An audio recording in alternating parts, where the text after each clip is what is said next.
Welcome back to Out and Into Open Arms, the podcast about youth who are coming out. I'm Jess Goff. And I'm Mark Belanger. You look a bit heavy today, Mark. What's going on? Wow, nice of you to notice. Well, I do a lot of my work with community mental health centers, often focusing on the needs of children and families. And much of this work is in regions with very limited resources. And there's a lot of need? There's a lot of need. And I work on trying to coordinate multiple forms of support, say schools, plus primary care clinics, plus mental health centers, plus community organizations. Not easy. No, but what is personally hard is that I hear a lot about kids who really struggle, say with severe anxiety or suicidal thoughts. And I'm a dad. This stuff can be scary. It is scary. And this is something that families of queer kids deal with all the time, almost 4 times as often as the rest of the population. 4 times as often? Yes, and here's the thing. This is not an inherent risk. This risk is not something you're born with. It's a direct result of social harm and rejection. When kids are supported, the increased risk all but disappears. That resonates. And even though I work on systems of care, I know that what really protects kids is having at least one trusted adult in their day-to-day lives. That's right. Having just one supportive adult reduces suicide risk by 40%. And what's even better than one supportive adult is an entire community of trusted adults and supportive friends. And so that will be our focus in this episode, the power of community.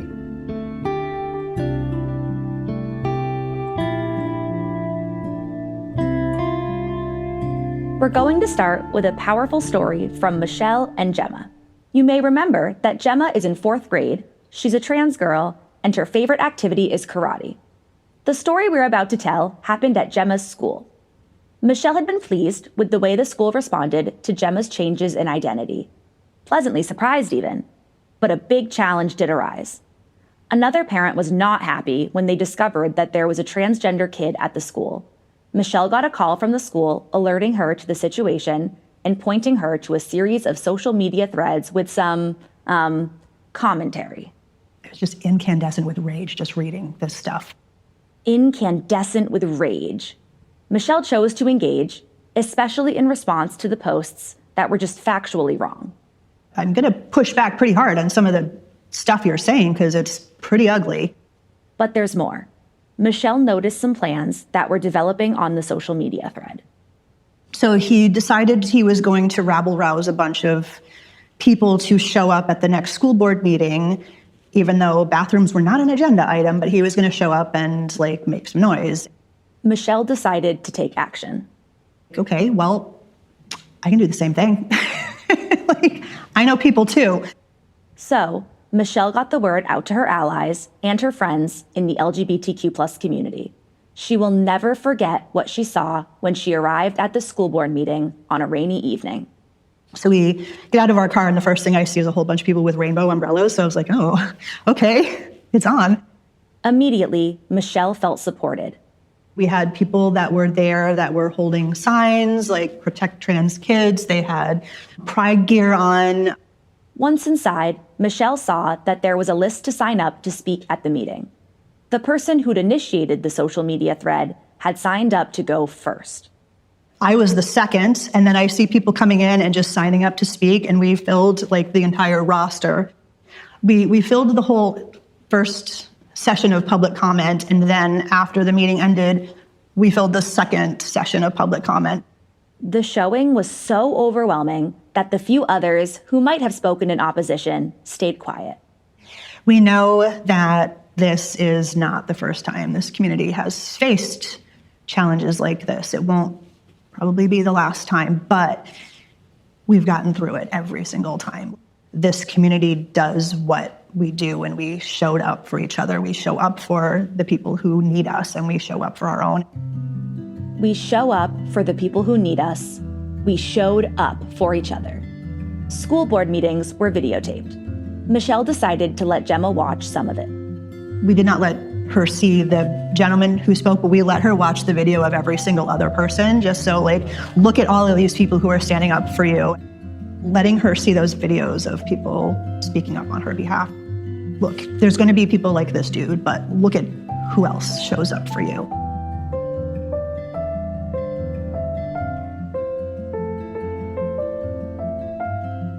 What did you think of that, Mark?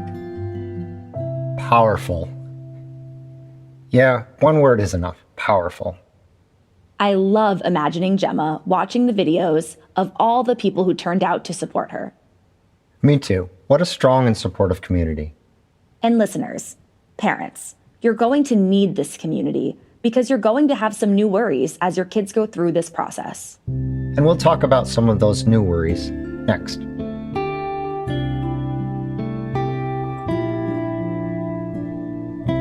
So listeners, as you well know, the country has yet to fully embrace the LGBTQ plus community.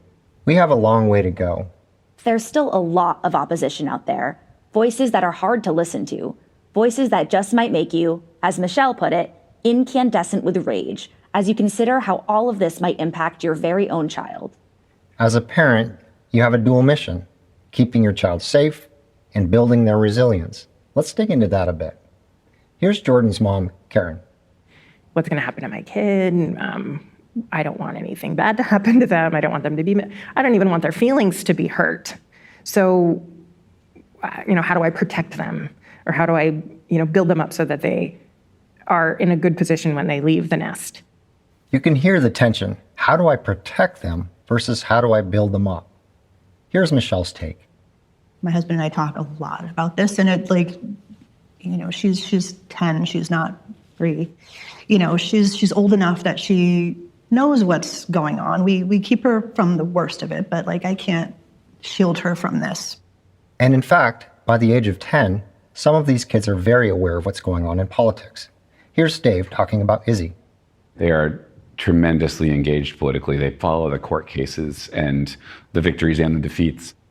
And then they go out into the world and they are exposed to people who don't agree with them or may even dehumanize them. Even within Izzy's family, there are political differences.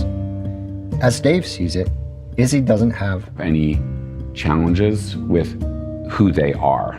They have challenges with how the world accepts them. And that's unbelievably hard for a 10-year-old. And no 10-year-old should have to go through that. But it really has triggered some underlying anxiety issues. They are far too young to be having to wrestle with those kinds of questions or challenges to who they are. They have been asked to grow up far too fast and to deal with questions that are above their pay grade and that they shouldn't have to deal with. Dave admires the way Izzy is learning to advocate. On the other hand, he wishes for a world in which Izzy could just be a 10-year-old, not a youth advocate for non-binary and transgender issues, not a non-binary and transgender kiddo, just a kid who worries about kid things. There's a particular line of political commentary that upsets Dave the most. I get really frustrated when people try to attribute intentions to any of these kids who are going through gender identity journeys, adventures, questions, when they think it's someone else imposing it or when they think someone's doing it for an advantage in sports. Dave has seen firsthand how Izzy has experienced it all.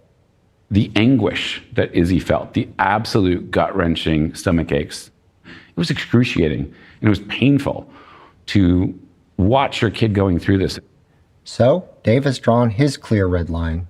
I will tolerate and even embrace people who ask questions because they are truly interested and curious and have good intent with those questions, but I will not tolerate people who are going to come at this from a position of bias or political motivation or ideological motivation. I just don't want to have that conversation with you. I'm not going to try to change your mind, but don't try to change mine. Let my kid be my kid. If you're truly curious and interested, I'll talk to you all day long. Otherwise, let my kid be my kid.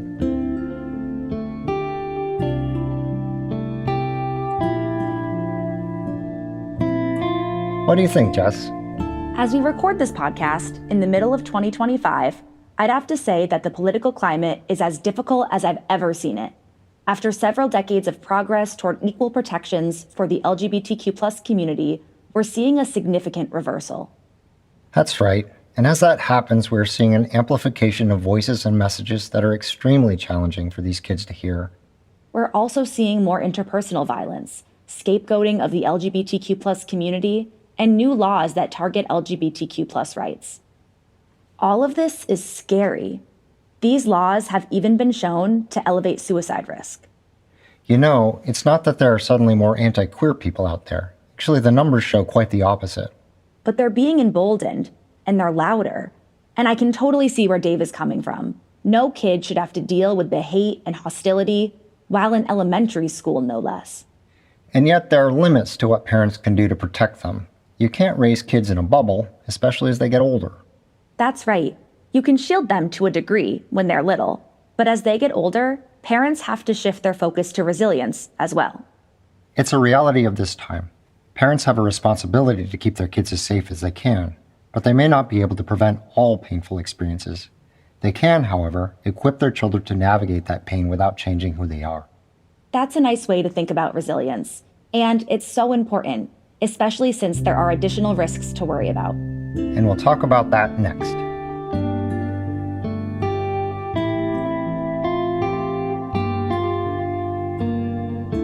It can be a scary world for trans people. Here's Michelle sharing her deepest fears about her daughter, Gemma. Trans kids who are not supported and not able to transition, their suicide rates are astronomical. I mean, my God, I want her to live, you know. I worry that she's going to be the victim of violence. I was a young woman. I know what happens to young women sometimes, and I know that trans women get even worse. Someone assaults her and then finds out she's trans, and then that's the reason why they hurt her further. Like, you know, it's scary. I follow trans creators. I read their books. I read their comics. I know what happens, and that's what keeps me up at night. And Michelle isn't the only parent with fears like these. Here's Karen, Jordan's mom. I don't want my kid to be out there in the world and someone decides to take it upon themselves to physically harm my child because of who they are. I try not to think about that too much because I think that would probably, it'd paralyze me. I don't think I'd be able to get through my day. Michelle also worries about several pieces of pending state legislation. I worry she's not going to be able to access the medical care that she needs. And if so, the family might have to make big changes. I worry that we're not going to be able to stay living in the place that we live at. And I worry that we're going to have to split up our family in order to facilitate that.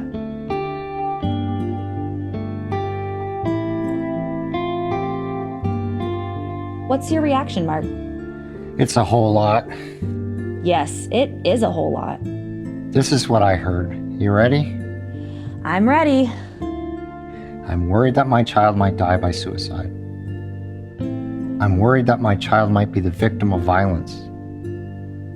I'm worried that my child might be sexually assaulted. I'm worried that my child will not be able to receive medical care. I'm worried that I might have to move away from my family. These are pervasive fears, and there is nothing fair about any of it. These are kids. None of them chose their identity, and none of them should have to carry this much. All they want is to live authentically.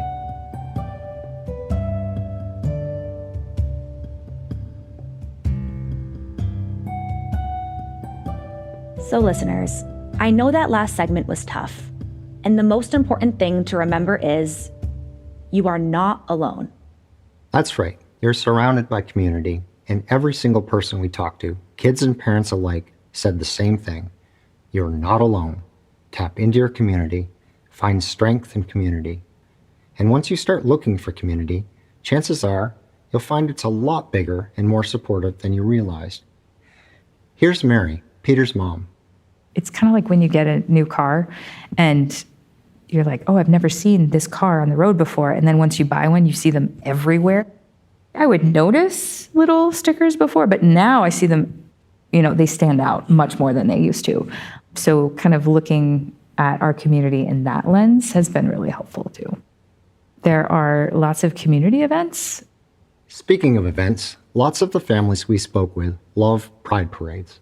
Dave and Izzy's family had attended the parade even before Izzy came out. These days, it holds much deeper significance.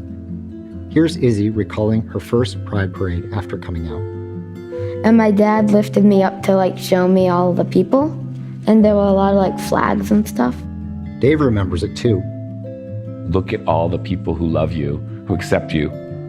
Pride parades are big events, and community happens on smaller scales too.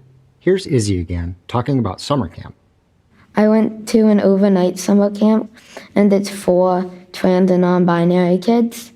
I was kind of nervous because it was my first year going to like an overnight camp, but it was like awesome because like no one really assumed anything. Nobody assumed anything about your identity. Either someone uses they, them pronouns that's like the like go-to for everyone, or they ask you. But on the first day, you also make name cards that say your name and your pronouns. The camp was just camp. Kayaking, tubing, waterfront, archery. But it was a profound experience for Izzy. It's important to find a community and like a place where you kind of fit in because you can connect with other kids like you. Dave recalled some of what Izzy said after coming home from the camp. It was so powerful to be in a community where people don't make assumptions about who I am based on how I look, to not be the one kid who was non-binary or whatever, but everyone was. It was so cool to be in a community of people like me. Dave and Izzy's family also became involved in a local nonprofit organization that serves LGBTQ plus families. Izzy has since met a bunch of other kids they can relate to. Izzy says that finding the group was one of the most important things her parents did. So finding kids that are experiencing the world through a similar lens, I think was just unbelievable. It's not just the kids who need community. Parents need it too. Dave and his wife joined a parent group within the same organization. It was really fun to connect with other families who were going through the same things, and we just laughed and shared funny stories about the things our kids said and did. And I think for us, it was having a sense of community where people don't make assumptions about who you are or what you want. We've had tremendous support in our hometown community, but even then, there are still people who don't seem to want to get the pronouns right, or people who draw the line at sports or whatever it is. And to be part of a community that, without caveat, without qualification, just fully embraces who you are, it's really restorative when you need it. Mary, Peter's mom, also finds connecting with other LGBTQ plus parents to be valuable. For one thing, it's the one place she doesn't have to be guarded about how people might react. If I'm with parents with LGBTQ plus kids, I don't have to be concerned about that. And so that is very freeing. Finding people that have children in the LGBTQ plus community has really been a huge, huge factor for me. Finding solidarity, finding common things to laugh about, being able to talk about your child openly and not worry. During the group meetings, parents share their stories, discuss common issues, and seek advice. Mary eagerly accepted her invitation to join. Great, yes, because I have no idea what I'm doing, and I still have no idea what I'm doing, but the group really helps because you can hear from, caregivers that have older children, and you can go, okay, I have that to look forward to, or okay, that's the next step or big questions that we're going to have. I think every family that I've talked to, they've experienced something very similar. So knowing that you're not alone and hearing how they've navigated that has been really helpful. That parent group's been a tremendous resource as we try to understand and start to navigate some of the more challenging questions that are going to come up. The group can sometimes help parents work through some difficult emotions. A parent had said, when my child decided to change their name, it was like I was losing a child. In fact, many parents experience a form of grief when their child comes out. Okay, so I'm not a horrible human being for feeling that way. I'm not the only one who feels that way, and I'm not a horrible human being for feeling that way. Because it's not something you want to admit. You do grieve a bit that, that image of that child is now gone. But wow, what an incredible kid I have. It's good to have a safe place for healthy discussions and disagreements. For example, parents sometimes disagree on the best way to keep their child safe. We talked a bit ago about places in the state where we feel safe and feel less safe, and what do we do?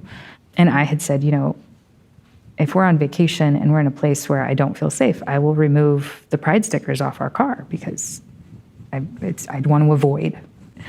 And that got a very strong reaction from some other members in the group who were like, I would never take off my pride stickers. I am there for my kid 100%. And, I was like, yeah, no, that's valid. Community can be found outside of formal group settings too. Sometimes you can tap into your existing network in new ways. Michelle and her husband sought advice from others when deciding how to share the news that Gemma had come out. We're lucky in our social group that we do have other trans folks, and we have had other friends who've had kids who have come out. So it was really nice to be able to talk to somebody like, how did you notify the school of this? Obviously, I'm not transgender, so I don't have that lived experience. Knowing people and kind of hearing their stories and knowing what they've gone through enabled us as parents to really give her that space. I rely a lot on friends and the chosen family that you accumulate along the way. They're always a good source of support. Like, they know exactly what I'm feeling and what I'm going through right now because they're dealing with the same thing. So just knowing that I'm not alone in this is really helpful. And community can be found online too. This was particularly important for Jordan's mom, Karen. She'd sought community online earlier in her life as a young mother. In doing so, she built some close friendships that she still calls on. But I know, like, at any minute, if they were ever to come to this area, I'd be like, you're welcome in my house. Like, I would love to see them and love to catch up with them. So I think that experience gave me a lot of confidence in seeking people out and trusting their opinions. Karen's joined not just one, but several groups. There's one that's just about learning about trans people. And as a cis person, you have to sit back and listen. I'm there to learn and not be like, well, I have an opinion that matters. It's like, no, I don't. Not in this environment. I'm also part of groups where there are parents who are trans and then also parents of trans kids. And sometimes it's parents who are trans who have trans kids. And what I love about that situation is, like, they have a lot of the same issues that we all do. You can really see the commonalities. She feels like she gets a lot of value from networking in this way. There's not like a long history of parenting books on how to raise your trans child. I mean, there's more now than there was 10 years ago, but it's still kind of like, well, we feel like we're winging it, but they feel like they're winging it too, so we're all kind of winging it together. It's a wonderful community.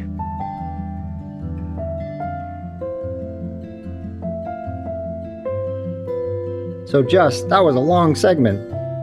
Yep, that's because there's so much to be said about the power of community. In fact, this is one of the things that I love about my job at New Hampshire Outright. We offer support groups for both parents and for kids, so I get to see the power of community all the time. What jumped out at you the most in that segment? When these kids and families are out in the world, they often feel guarded. When they're together, they can relax and just be themselves. They can express themselves fully. They obviously lean on each other a great deal for support and for guidance. And maybe, most importantly, the experience of being in this community reminds people that they are not alone. One aspect of being part of the community is that you're likely to have opportunities to become an advocate. That's right, and we'll talk about that next.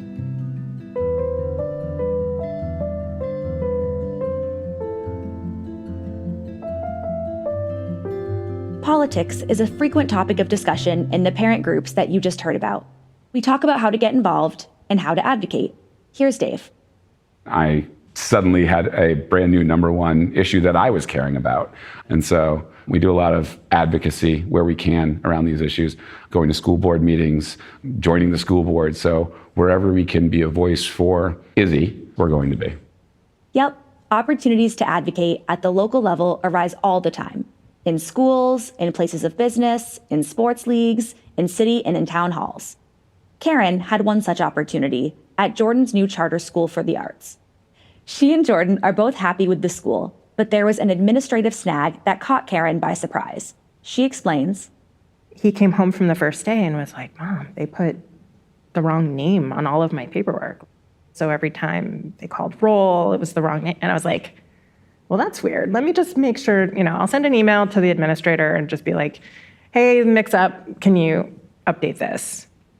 And she wrote back and she's like, we have to use the birth name on everything. Now, this was surprising to Karen, and she knew that it was probably affecting a lot of students, not just Jordan. So Karen decided to advocate for change. As a teenager, sometimes those things can feel like a blow, like a real blow. And I didn't want those kids to feel that way. so Karen made a phone call. I get the head of school on the line and I say, listen, the proportion of LGBTQ and trans kids is much larger in the population you serve. You've got to fix this. You can't be calling all these kids the wrong names. It is important to them. It is one of the first ways they express their identity. And having that invalidated every time you show up to school where it's supposed to be safe, where you should be learning, is wrong. And she was like, yeah, but I don't think we can do anything about it. I think we just have to use the names that are on the legal paperwork. Karen didn't give up. She gathered some information from other schools, including a nearby public university. Then she called back. Let me show you some examples of where that's not the case. It took several more emails and phone calls, but eventually Karen got the head of the school on board. Thank you for bringing this to my attention. We're going to make sure they get this change for everybody. The change was made, Jordan was happy, and so was Karen. So we fixed it. I was very proud of myself for having done that. We're all proud of Karen for that victory. We need to celebrate our victories. Karen looks for additional inspiration by following trans advocates online. I follow a lot of people on social media who are outspoken, who are living their lives, who I think are being really brave, because when you speak out, you become a target for a lot of hate. But I think those people constantly remind me that there is light. It's there. And trans people aren't going away. We're going to keep pushing forward, even if it's difficult. And one of the other parents who you've met, Michelle, has plenty of energy for advocacy. Let's get really fucking angry about it and do something, right? Anger can be a really powerful and useful tool to have because it can push you to do things that you didn't think you were able to do. That said, we frequently discuss the best ways to go about advocating. Mary, for example, contemplates more measured approaches. That there's different ways to advocate for your child. I think I've always been more of a person that's like, I want to hear what you have to say. What is it that you're thinking about this? I'm really curious. And then kind of, have you ever thought about it this way? And kind of introducing folks to different perspectives, kind of meeting them almost where they're at. But I'm struggling with that still. Like, what is the right balance? Is there a balance? Is there a right way? Is there a wrong way? But what we all share is a common desire. What excites me is the possibility that we can affect some real change, potentially. To Michelle, there is one most fundamental message. Trans people have existed as long as people have existed. There's nothing that anybody can do to make that not true. Forcing someone to have a haircut or wear certain clothing doesn't change anything about who someone is.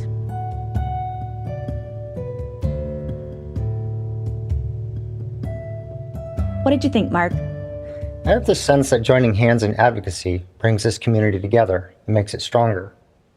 It does. We celebrate our victories together, and we recover from our defeats together.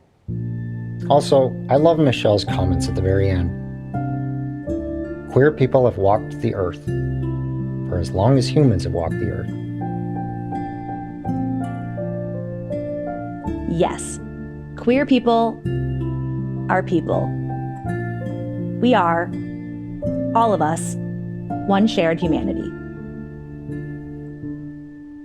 In our next episode, we'll talk about the challenges that our four families contend with in daily life and their strategies for overcoming them. See you then.